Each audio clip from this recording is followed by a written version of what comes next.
we're so happy to have this incredible panel of luminaries from the world of politics and journalism who we know are going to give us all of the exact answers to what has truly been one of the most bizarre and tumultuous elections in our country and in our history.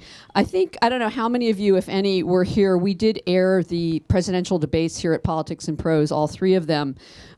We were kind of surprised how packed the store was. I guess, I don't know whether to say it this way, misery loves company or something, but anyway, we were mobbed. And it just showed the interest and intense engagement over the past really year and a half around this election. So we're really grateful today to kind of follow that up with this panel of experts from CNN who are going to discuss the election and its aftermath. I think you recognize all of them.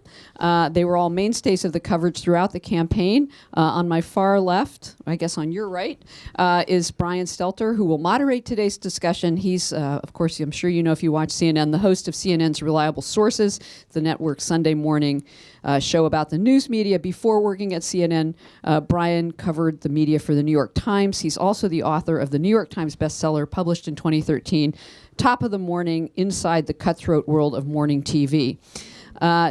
Next we have, I was going to go in a different order, but there you are. So that's just, no, it's fine. It's fine. We have Amanda Carpenter. We're delighted that she's with us today. She's also a political commentator on CNN. I'm sure she's a familiar face too. She's a former aide to Ted Cruz, and she's also a writer for the Conservative Review. Welcome, Amanda. Very, very familiar to people in Washington, of course, is Dana Bash. She is the chief political correspondent for CNN, and her resume covering politics would take us the entire hour, so I'm going to have to make it shorter than that. She's reported on the White House, Congress, presidential campaign. She's been a questioner in quite a few presidential primary debates. Most recently, she focused most of her attention on the Republican presidential field during the 2016 campaign. She had one-on-one interviews, I think, with virtually every candidate, or a lot of them. Yeah, except Patty's, but I said Republican. Yeah, that's true. Okay, so anyway, a pro among pros, Dana Bash, thank you so much for coming. And last but definitely not least, CNN political commentator and my former colleague from the Clinton administration and good friend, Patti Solis Doyle. I think many of you know Patti worked for a very long time as a top advisor and strategist for Hillary Clinton. Most recently, she's also a mainstay on the many CNN political roundtables that we all watched, offering analysis of the 2016 primaries, the conventions, and the general election campaign. Patti and I also have the wonderful distinction of being parents of children who were in the same class in school. And I'm going to say no more, but one was a boy and one was a girl, so I'll let you take the story further. I'm not going to say it. As you also all know, when we do events here, there's virtually always a book involved, and that is certainly the case today, too. It's hot off the presses. It just got published this week. It's called Unprecedented. There it is. The Election That Changed Everything. It includes a foreword from CNN anchor and chief Washington correspondent Jake Tapper, who also I think you all know is from this neighborhood, and pieces by a variety of CNN contributors. We're also pleased in the audience, and I'm not sure where they went off to today. Oh, let's see. Anyway, we have Jody Enda, who helped put there she is. There's Jody. Jody is responsible for the book actually literally coming together. She was the editor of it. And we also have John Morgan, the publisher from Melcher Books. John, there's John. Thank you also for being here. So they deserve a lot of credit for this final product as well. And we are just thrilled to have this event. And thank you all for coming. And thank you all, most of all, for being here. Thank you very much. It's great to be here. My first time here, so I'm really thrilled to be talking today.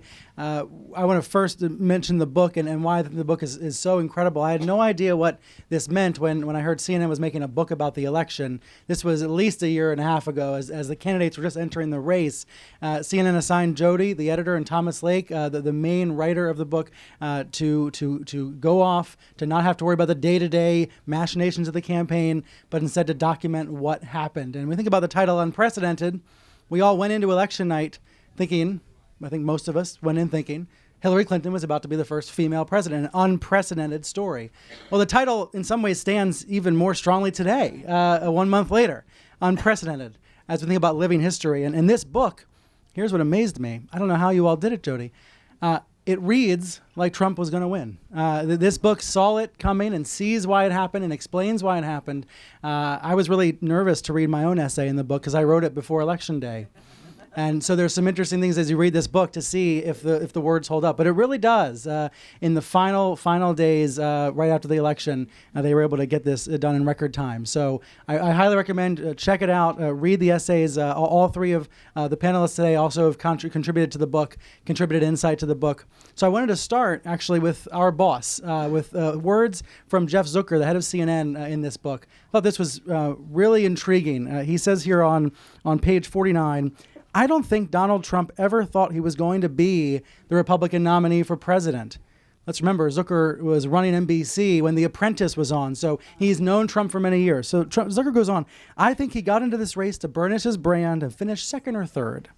So he was happy to get all this publicity, and I think that's what it was all about, until he realized he could actually win. Now, looking back 18 months, Dana, does that sound true to you as the reporter on the beat the whole time?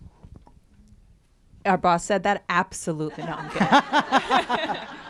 No, I do agree. No question. I agree.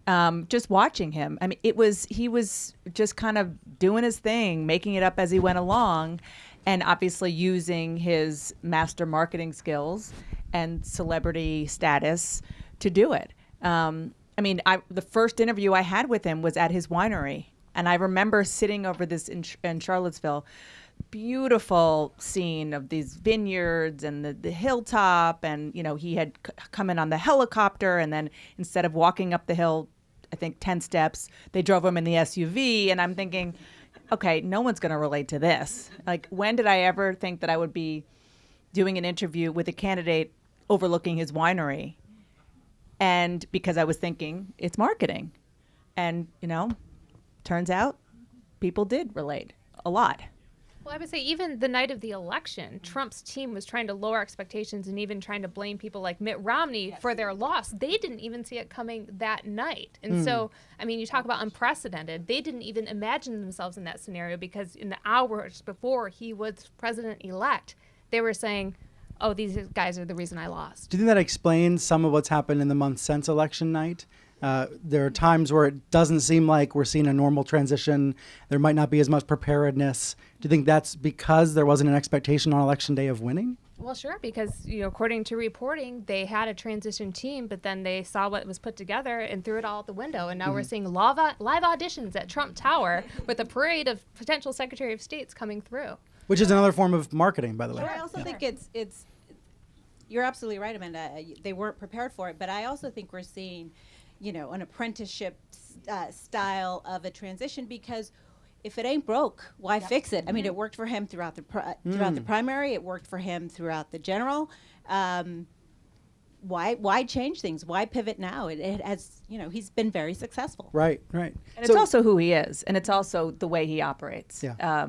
To just kind of fly by the seat of his pants. Yeah. It's clearly, from anybody who's ever worked with him, and it's obvious from the way that he ran his campaign. My sense is that even if there was an expectation that he was going to win, this transition process probably wouldn't look much different. Wouldn't be a normal looking transition.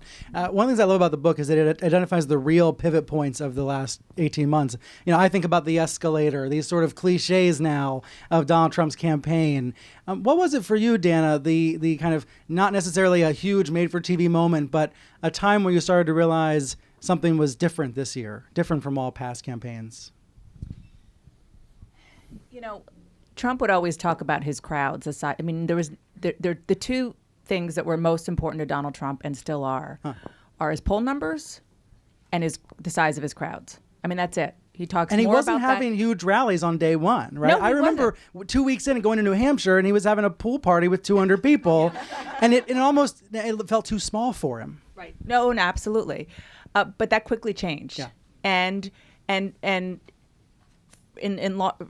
until he won the primaries, started winning, a lot of people thought that people were coming out to see a concert or a show. Just like you would buy a ticket to see a celebrity, showing up at, DAR or something.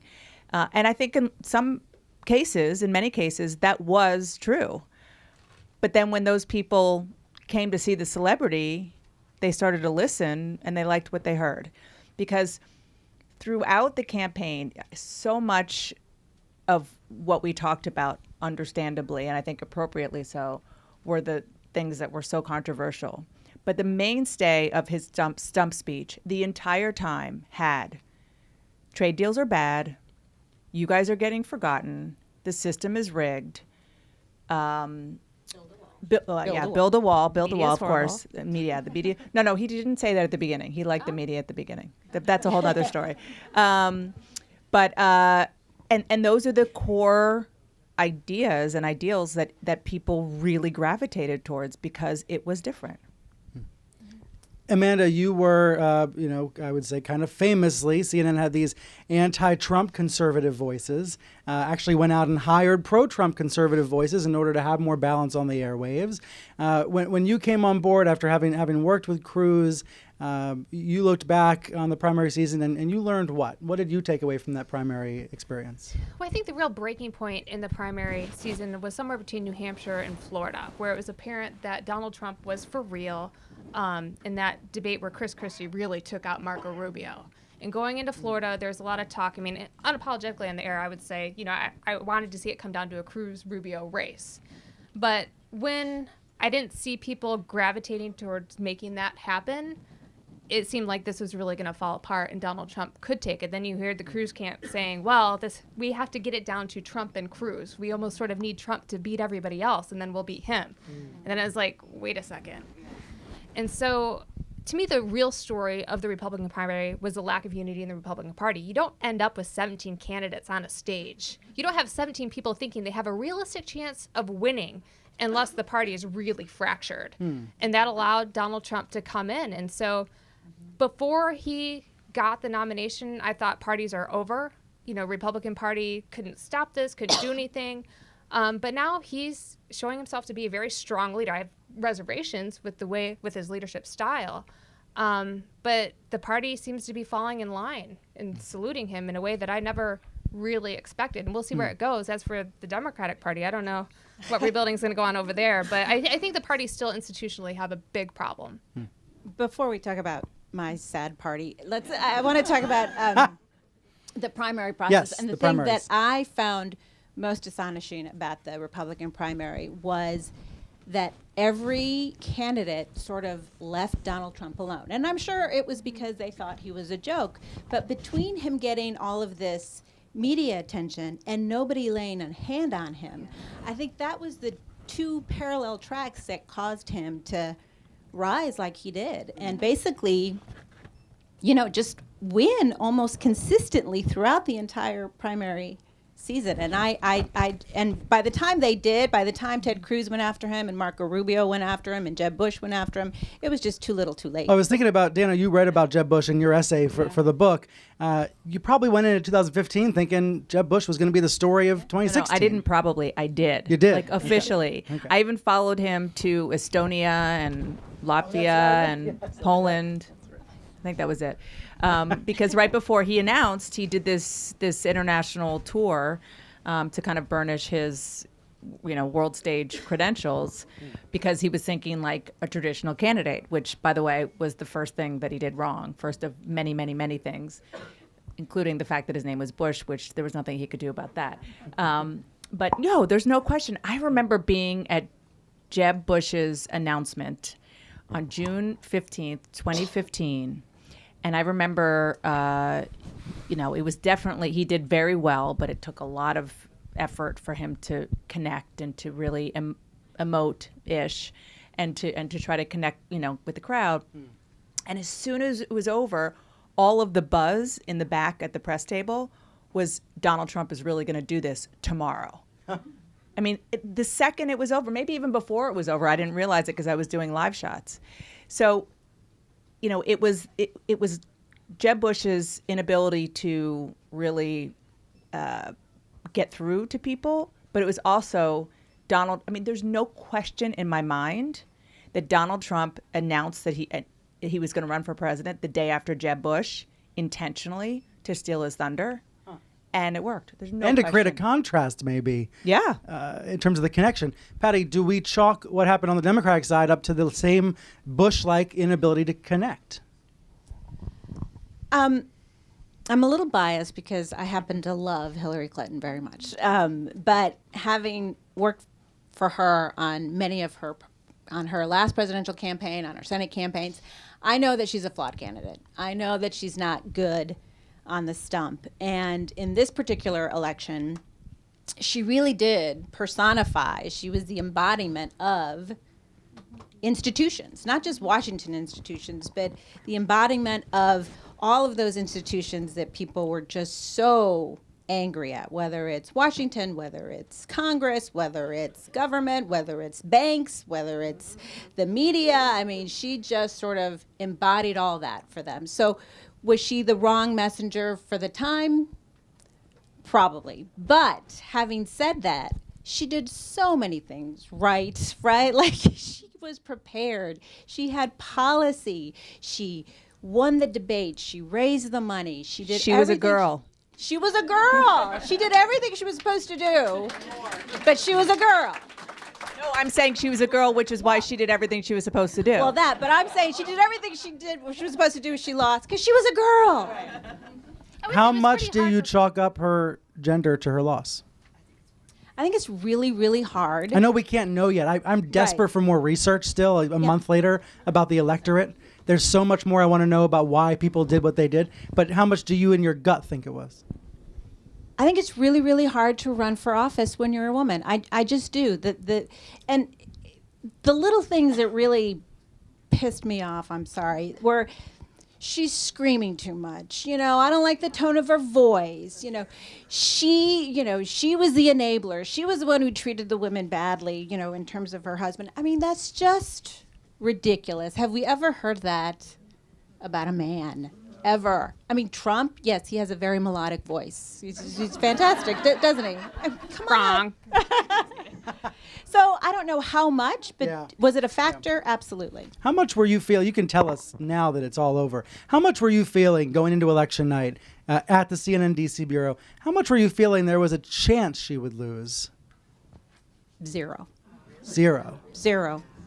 I mean, if I'm being honest, zero. And I was in a green room with Corey Lewandowski as we were waiting to go on for our time at 11 o'clock. So we were forced to watch it in the green room with Corey Lewandowski. And, he was, as it started, he was a little, well, and I was very chipper. And as the time sort of wore on, I was sort of, and he was very, very chipper. But yeah, zero. And Amanda, where was your head at?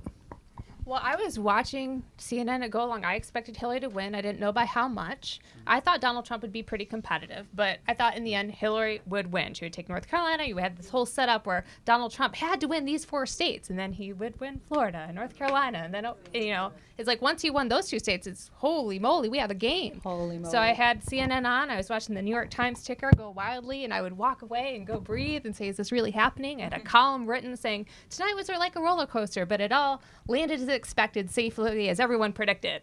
Delete.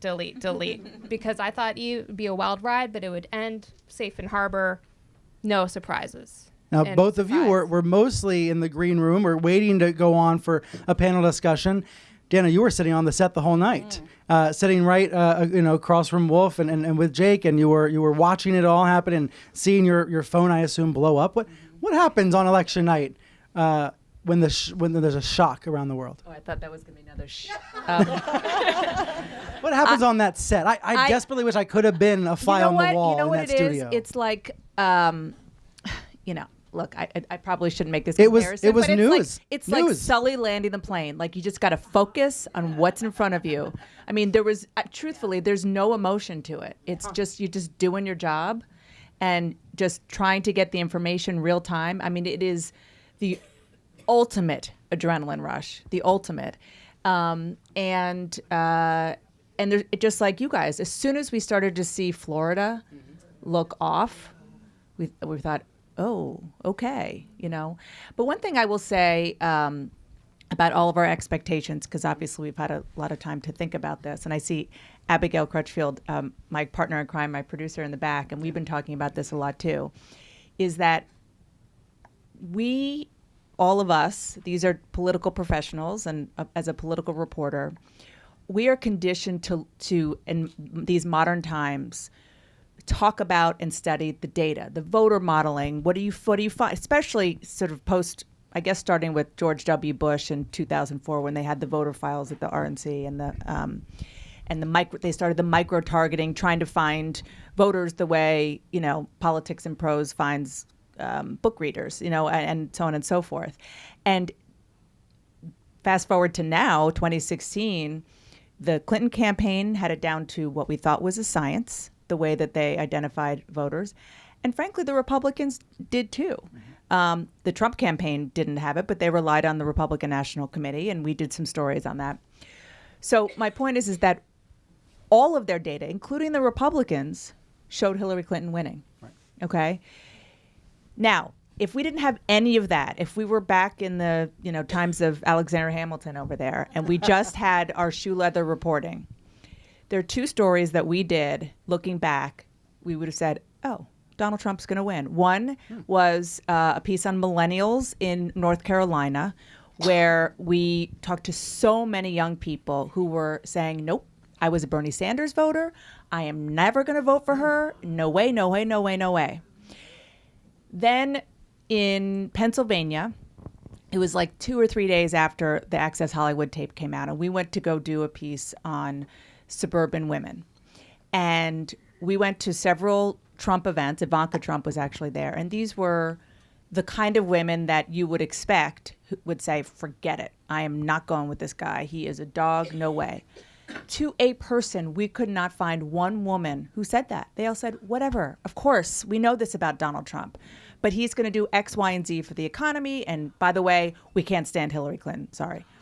So looking back, if we would have focused on those kinds of stories that we did with real people, we would have said, oh, okay. But we were relying on the high fancy data, which have been right for the most part. I just want to add, my favorite focus group are cab drivers. And we traveled a lot throughout this campaign to all the debates and the primaries. And I always ask my cab driver, who are you voting for? And 9 times out of 10, they were trying to decide between Bernie Sanders and Donald Trump. Yep. And that was a clear warning sign that we just sort of kind of, spat it away. But that people were hungry for disruption, not the same old. And those two epitomize disruption. Who would have won a Sanders-Trump general election? I think Sanders. I don't know. I could have been more enthusiastic for Trump against a socialist. I think a lot of Republicans would have felt that way. I don't know if America's ready for a Jewish democratic socialist. Is America ready for Donald Trump? I mean, would you have? I don't know. I might be wrong. Yes. I mean, what do I know? I don't know. I think Bernie Sanders. A couple questions, a lot of questions from the audience in a couple of minutes. But let me ask about, Patty, your essay for the book is about that night on CNN after one of the debates. Donald Trump invoked you, kind of suggested you created the birther movement. Me! Since conspiracy theories are in the news this week, tell us about that experience, what it told you about this kind of plague of fake news and conspiracy theories. Well, so let me set the stage. It was the first debate. What city was that? St. Louis? What debate? That all blurs. It was the first debate. Hofstra, Long Island. Hofstra. Lester Holt was the moderator. Many of us were at Hofstra. I was sitting in a trailer watching the debate. It came like on the tail end of the debate, so I was there because I'm a girl, studiously making notes on what I'm going to say on CNN after the debate about how Hillary nailed the debate. And suddenly, and I'm sitting there with other commentators, and I'm making notes, and suddenly I hear my name, and I'm thinking, is it somebody in the room? No, it's Donald Trump. First he called me Patti Doyle, and then he called me Patti Solis Doyle. My name is Patti Solis Doyle. But he said that Hillary had started the birther movement, and I was the proof point for it because I did an interview with Wolf Blitzer saying that the campaign indeed started the birther movement. Lies. No, I did do an interview with Wolf Blitzer, basically saying that during our campaign, a volunteer coordinator, a non-paid person, forwarded an email about Barack Obama being a Muslim, and that I fired her, for doing that. So that's not called peddling in conspiracies. That's called shutting it down, right? But that interview took off on the Breitbart website, took off on the right-wing websites, and Donald Trump used it as a proof point in the debate. Now, what was great about working for CNN at the time is I was able to respond in real time to that with the help of my friend Dana Bash, who also, asked Donald Trump about it immediately after the debate. So that was good, but my phone exploded.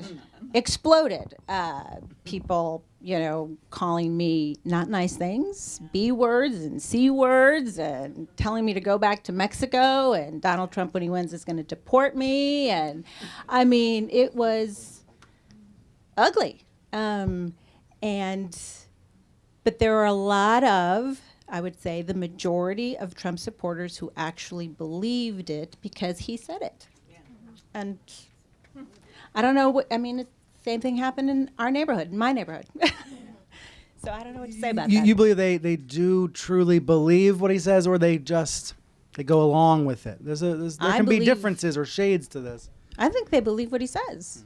I think there are people, and CNN did a focus group on this, or Allison Camerata did it. There are people who believe that 2 million people voted illegally in California. Three. Just to fact check you. 3. Okay, 3 million people voted illegally in California. They believe it. Get your false news right. Let's take questions from the audience. There's a microphone over here. Please line up at the mic so we can record you for C-SPAN and Facebook and posterity. Just one more question, talking about the title "Unprecedented." Was there a story that did not get enough play this fall that now we look back in retrospect? Dana, you were describing 2 of those segments, 2 of those interviews with voters. Amanda, is there anything else that stands out to you about what should have maybe been noticed more before November 8th to tell us this was going to be an unprecedented result?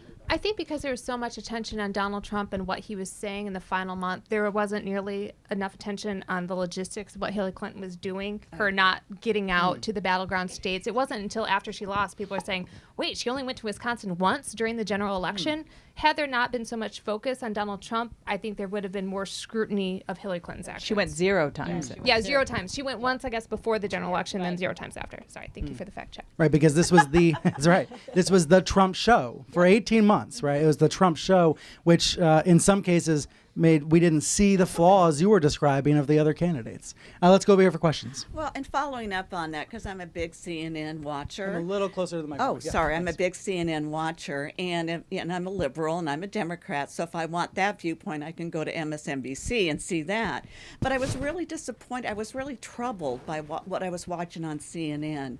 And precisely because I thought so much airtime was given to Trump's antics, and nothing was given to Hillary and her speeches. It would just be little clips, but there was just, to me, an inordinate amount of time given to Trump because, I guess I heard that Roy Cohen, who used to be McCarthy's chief counselor or something doing McCarthyism, maybe this is misinformation, but he had told a young Donald Trump, negative news is good news, just as long as you're in the news. So I was curious whether CNN post-election, whether there was an internal assessment as to how you handled the reporting of the election. And then the only other thing that I would raise is that I've heard a lot about the alt-right, and I had to think, alt key on the computer? No, it's alternative right. I don't know.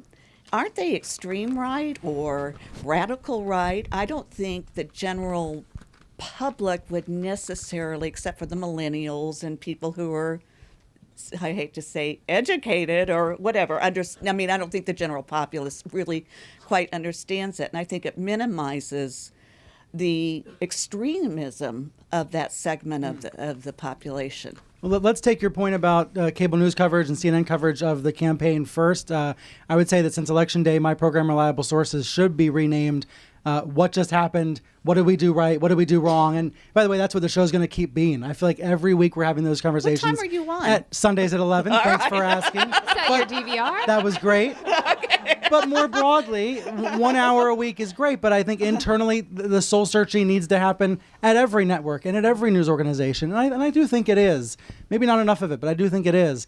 We've heard the head of CNN and others say perhaps there shouldn't have been so many rallies shown so often without any filter at all. Yeah. But the counter argument to that, and by the way, I'm one of those people that couldn't turn his head away from the TV when Trump was speaking, is that he was making news. He was incredibly unpredictable, incredibly provocative. And Dana, as someone, you were there at all these rallies, he was making news at these rallies. He was, and that's the struggle, because I take your point about it being, all Trump and not necessarily focusing enough on what Hillary Clinton was saying.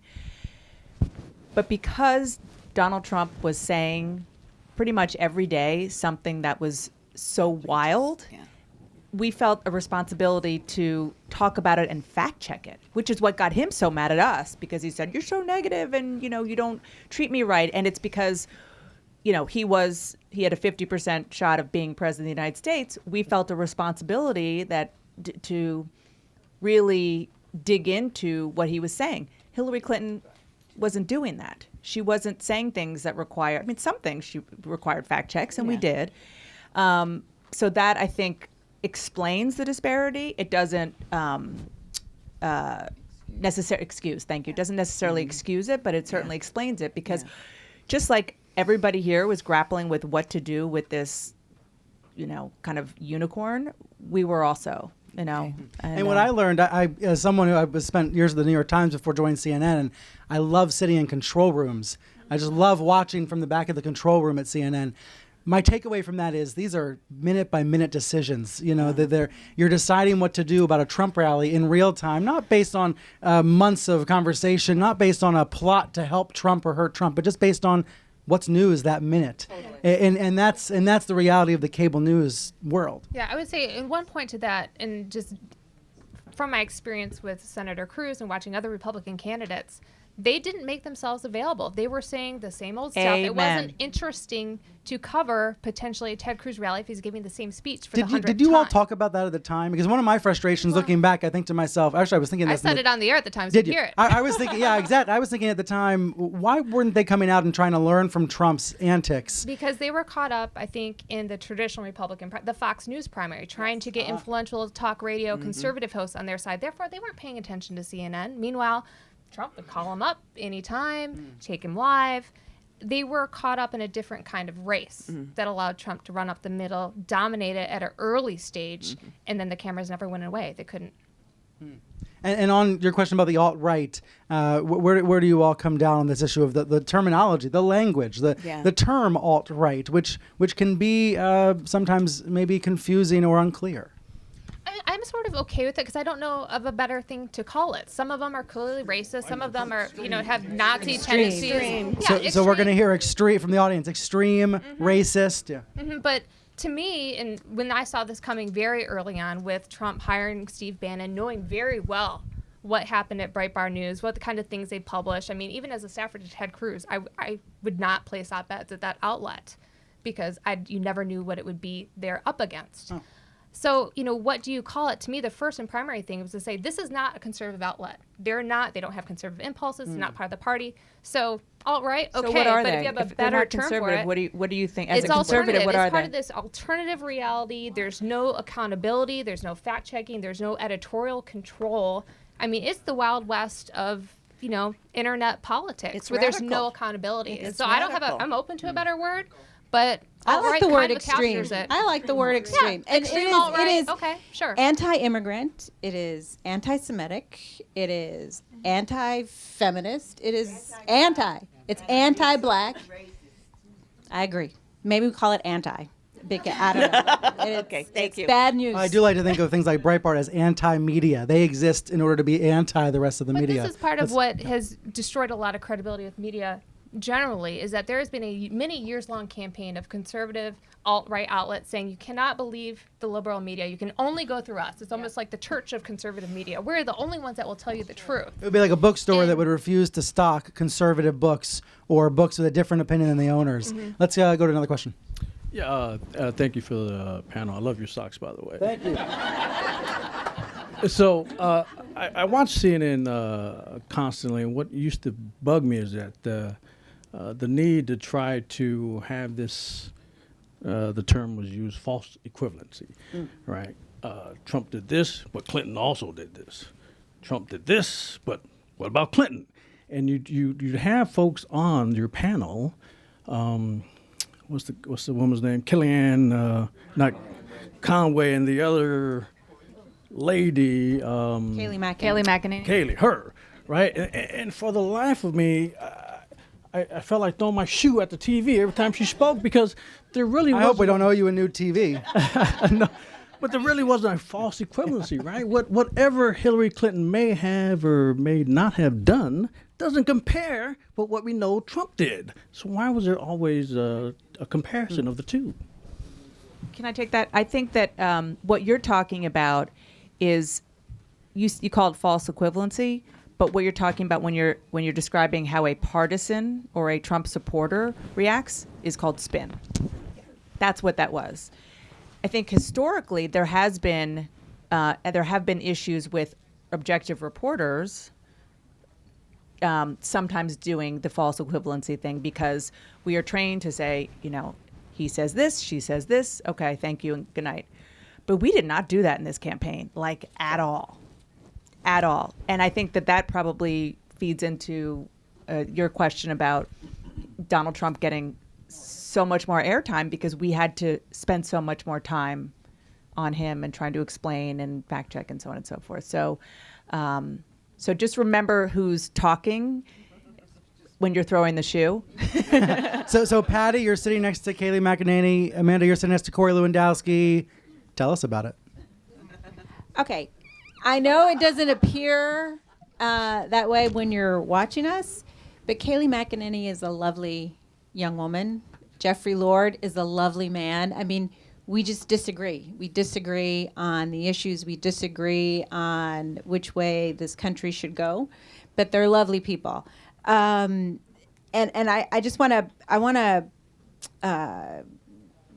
go on what Dana was saying. I think viewers sometimes don't distinguish reporting and commentating. I mean, we're supposed to defend our candidate, and we're supposed to defend our party, and Jeffrey and Kayleigh McEnany are supposed to do the same thing, and so that's what we do. And it's hard to distinguish it when you have a panel of reporters and commentators put together. I see that point.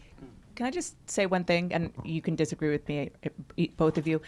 One of the things that I actually think is really cool about the experience of 2016 and all of the CNN contributors that we have on both sides of the aisle is that you guys do disagree, sometimes in an extremely heated way on the air. But in the green room and off camera, I feel like you guys have really made friends across the aisle, because Absolutely.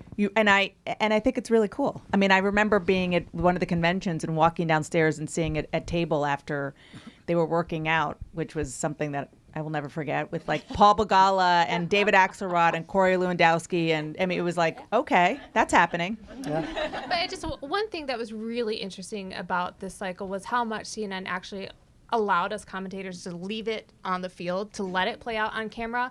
There were no pre-discussions. We were free to let that conversation go where it needed to go when it came to issues of race and gender. And I mean, there was times I was sitting next to Republican congressmen saying, you are disrespecting women. And I kind of think to myself coming off camera, did I go too far?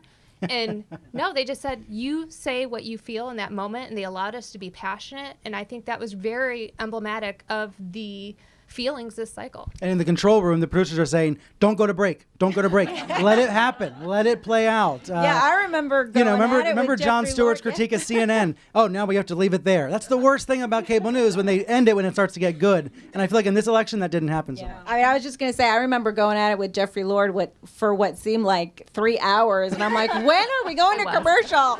And Anderson was like, they don't want to go to commercial. We're not going to commercial. I'm That's like, right. okay. All right, let's go to a question over here. I have a broader question. What is wrong with the Democratic Party brand? Republicans now hold a record number of governorships in their entire history.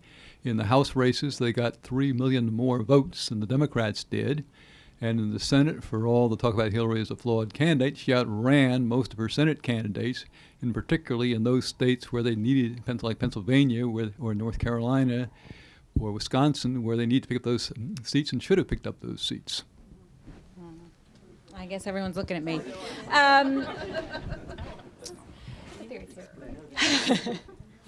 So, in the last 8 years that President Obama was in office, we lost a lot of seats. I mean, a historical amount of seats in the House. I don't think a historical amount of seats in the Senate, I don't think, right? I think we lost that under Bill Clinton, actually. We lost a lot of state legislatures because we kept our eye off the ball. I mean, President Obama was, and it remains, wildly popular. He got things done, but we lost seats where it mattered, and where it mattered were in the state legislatures when all this redistricting was going on. And it hurt us. Now, we went into this election thinking we were going to win back the Senate. We were going to win the White House for a third term, which was unprecedented, but we thought that was going to happen. And we didn't think we were really going to win back the House, but we thought, we'd pick up certainly more than 4 seats, than the 4 seats that we picked up. And we didn't, obviously.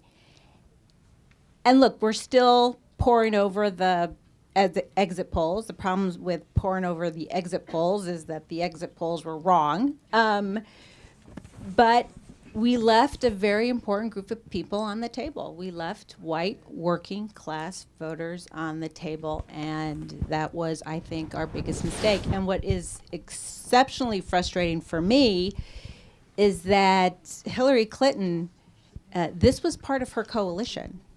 When she ran for Senate and when she ran for president in 2008. I think one of the problems, and there were many problems, and we're going to be chewing on it for years and years to come, but the Clinton campaign was trying to replicate the Obama coalition. The problem is that Hillary Clinton is not Barack Obama. Her coalition is different. Her coalition consists of Hispanic voters, which came out very strong for her. It consists of women, and it consists of white working class voters, and she didn't go after them. She the rest abandoned of the them. party. What about the rest of the party, though? But I think Barack Down Obama's ticket. likability hurt the Democratic Party because it allowed them to think that they could sell the policies that he did. He was able to convince people to go along with Obamacare. That really did not turn out well for a lot of people, including me. I'm on Obamacare, and my premiums will go up to $1,100 a month each month starting in January. So Obama could sell those things without really having to be responsible for it. People still liked him, but Hillary didn't have that natural likability, and nobody could sell the policies like he did, and he tried to and failed. I'm Let's asking get- more about down ticket than the presidential race. Yeah, but The that's what I Senate mean. That's and why the he got wiped governors. out down ballot all the years since Obama was elected, in my opinion. Let's go to more questions in line here over here. Yeah. Okay. This is about the media. Donald Trump has threatened the media with, libel. He's threatened to shut down parts of the internet back December, even though he's using Twitter all the time. I do connect to his idea that ordinary Americans are in peril because of certain asymmetric things that are going on, weaponizing the internet by ISIS. But of course, there's a lot of other enemies besides ISIS, like North Korea, that Iran, that he ought to worry about, that he's not, and he ought to worry about. Do you think that but this whole wartime idea that civilians can be targeted by foreign terrorists because of the internet, that could provide a legal justification to shutting down a lot of user-generated content, as well as the whole fake news thing. And look at what just happened, what happened down the street to that pizza shop was certainly libel, by the way. And Section 230 of the Communications Decency Act comes into play here. What do you think is going to happen? I'm an independent blogger myself, and Trump advertised on my blogs all the time. Hillary never did. I think that's very curious. I'm a gay libertarian, somewhat conservative libertarian, but gay man. I think some of Milo's stuff is okay. But what do you think of this? I would start by saying that I think we are seeing media lawyers, journalism leaders, journalism advocacy groups, and First Amendment advocacy groups rallying right now and preparing for a very difficult climate that may or may not come to pass. Will what Trump has said on the campaign trail translate to the administration? Don't know yet. Have to assume it will when it comes to threats against the media, threats against the First Amendment. So I think I'm slightly reassured to know that lawyers and journalism freedom groups are very much taking him seriously and taking him at what his words so far have been. I don't think he has any interest in shutting down social media. It's his biggest ally. I mean, he would not be a candidate president-elect if it had not been for Twitter. He loves that. He's not going to do anything to that. That's interesting. So you're giving Twitter the credit or blame for a Trump presidency. Yeah, Okay. big time. Big All right, time. Jack Dorsey, if you're listening. Okay. But he has shown interest in going after individual reporters that he thinks are unfair to him. He's talked often about how he wants to expand libel laws so that he can sue reporters who they think publish fake information. So I would expect to see a court case on that. But as for user-generated social media, no way. That is his biggest ally, proponent. More questions here from the audience? Yeah. Which mic is it? This one. Okay. I wanted to go back to the white working class. And obviously, I don't expect you guys to speak for all media outlets, but I'm a little confused as to how that's being defined. Is when people speak about that category, is it education levels? Is it the types of jobs they hold, such as blue collar versus white collar? Is it rural versus urban? Is it income, which is what I primarily think of when I think of the word class? Or is it a combination of all four of those things? Or is every poll about the white working class somewhat different, and it's really not a group that we actually have nailed down? And then as a follow-up, do you think it's realistic that the Democratic Party can actually win the white working class, given that they have voted primarily Republican in every election as far back as I know? And I realize we don't need to win the whole group, probably just a few percentage points, but is it really realistic for Democrats to go after that group?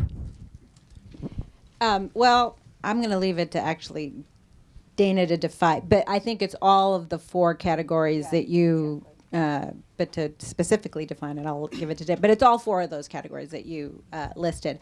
And no, they don't vote Republican traditionally. Like I said, Hillary, you know how Hillary won the Senate race in New York State by going upstate New York, where white working class voters, and they didn't like her to begin with. They thought they didn't trust her. They thought she was a liar. They didn't like her. But she went up there over and over and over again and made her case, and she won enough of them to win the state. And Democrats have been doing that, and will continue to do that. This was, for whatever reason, I don't know why, we left him on the table, and it clearly was a huge mistake. And again, I'm going to say Bernie Sanders was a huge warning sign for that in the primary. He won Michigan. He beat her in Michigan. He beat her in Wisconsin, the states that she lost in the general to Donald Trump. And it was a huge warning sign that we didn't heed. Yeah, since you actually ran a presidential campaign, you obviously are very familiar with the sort of definition and demographics. But yeah, it's especially that we saw the trend very much so in this campaign. White working class voters effectively were white voters who didn't have a college degree, and then also white voters who, I guess, for the most part rural, but it didn't really necessarily matter rural versus urban. But those with a certain income level. And those were the voters pretty much from the beginning of this race, at the beginning of the Republican primary, certainly, that Donald Trump attracted like gangbusters. I remember exit poll after exit poll, night after night during the Republican primaries. Those were the people he was attracting. And it were the sort of more traditional elite country club Republicans who were voting for, not Ted Cruz, but maybe some for Ted Cruz, but Marco Rubio, and sort of they were splitting up among the rest of the maybe 14 or 15 other people who were the more traditional Republicans. I mean, yes, there are many rural Republicans who are socially conservative who vote Republican, but for the most part, sort of historically, to your point, I mean, just think about back in 1992, Bubba, right? The Bubba vote, that was Bill Clinton. Bill Clinton went after those voters because he knew how to speak to them, because they were traditional Democrats. Now, he also won a lot of southern states because that was back at the time when the southern states were still, because their father and their grandfather were Democrats, they were voting Democratic too. So I think certainly we saw kind of the end of the shift in the demographics for each party in this election. Donald Trump took the remaining voters. We have 5 minutes left. Let's squeeze in a couple more questions. Thank you very much. There's a large number of observers that thinks that among the 20 or so presidential candidates, Donald Trump was the least qualified and prepared in various dimensions. Now, I wonder whether you think there's any validity to that appraisal, and if so, whether that puts in doubt the democratic process as practiced in the United States, and whether anything can be done about it. Is democracy over, Amanda? I'll be optimistic and say no. Okay. Donald Trump, I'm certainly not one of his spinners or defenders, but he does have some amount of qualification. He's a highly successful person. I mean, running organizations at that level do entail managing bureaucracy, managing budgets. So it's not like he just, was some freshman senator like Barack Obama walking in with no administrative experience. So we're back on CNN now. This is good. This is the panelizing again. Yeah. So, if you take a person who was president, who had only really run a Senate office versus someone who has been in charge of the entire Trump organization, I don't think it's fair to say that he doesn't have some qualification. Patty, do you look at, sorry, Dana, go ahead. No, just really quickly. Of course he's not qualified in the traditional sense. Right, no, in the traditional sense, because he is the first person ever elected president without military or elected government experience. So by those definitions, I mean, there's no way to say that he is not unqualified per se. But of course he is qualified as voters in this country believe, because they wanted somebody like him. To use your point earlier and your word earlier, they wanted a disruptor. They wanted somebody who was going to come to this town and just blow it to smithereens because they were done with the people who had those qualifications. Let's get another question in. So as a result of this presidential election, my fear is the precedent that has been set for future elections. So in your respective opinion, what type of precedent has been set not only at the national level, but the state and local level for campaigns? Patty? I've been working in politics for, I'm old, for like 30 years. I've been working in campaigns. And on every metric that we sort of look at, I'm a political hack, that I look at, he did everything wrong, right? Like he didn't have policies. He didn't raise money. He didn't have a ground game. But he won, right? He said these horrible, offensive, degrading things to women and Hispanics and African Americans, and he won, right? So now we are looking at, like, everyone is looking at subsequent elections, like, what now? Is it now okay to say these terrible things? Has he made it even just a little bit more okay to say these disrespectful, degrading things? Is it now okay not to raise money and not to have a ground organization and just run a social media, free media campaign and win? I think those of us who make a living campaigning, we're sort of taking a long, hard look at it and see what it means for future elections, because I don't think people really know just quite yet. That answer is a perfect pitch for the book and a perfect way for us to wrap up. So thank you all. Thank you, Patti, Dana, Amanda. Thank you all for being here. I want to say congratulations again to Thomas, to Jody, to the publisher. It's a remarkable book, so check it out, and thank you very much.